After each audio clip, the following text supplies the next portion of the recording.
नैहर के सुख चैन राजा बड़ा निक लागे। नैहर के सुख चैन राजा बड़ा निक लागे।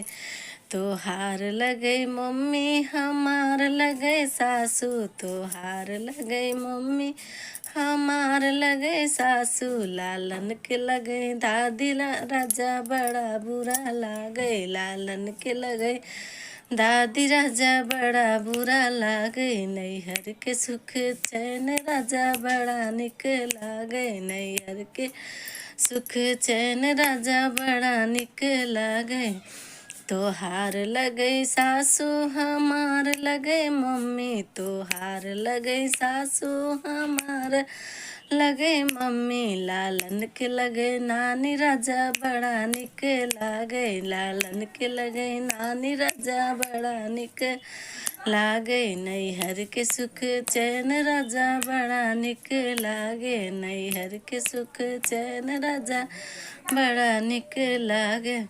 तोहार लगे भाभी हमार लगे जठनी। तोहार लगे भाभी हमार लगे जठनी। लालन के लगे ताई राजा बड़ा बुरा लागे। लालन के लगे ताई राजा बड़ा बुरा लागे।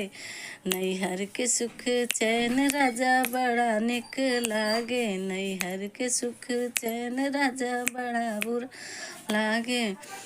तोहार लगे सरहज हमार लगे भाभी। तोहार लगे सरहज हमार लगे भाभी। लालन के लगे मामी राजा बड़ा निक लागे। लालन के लगे मामी राजा बड़ा निक लागे।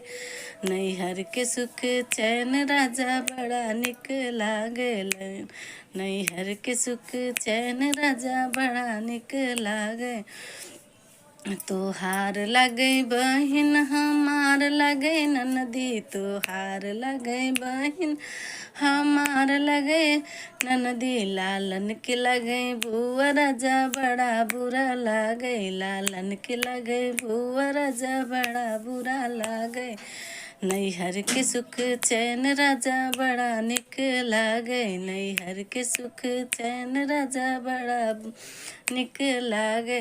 तोहार लगे साली हमार लगे बहिनी। तोहार लगे साली हमार लगे बहिनी। लालन के लगे मौसी राजा बड़ा निक लागे। लालन के लगे मौसी राजा बड़ा निक लागे।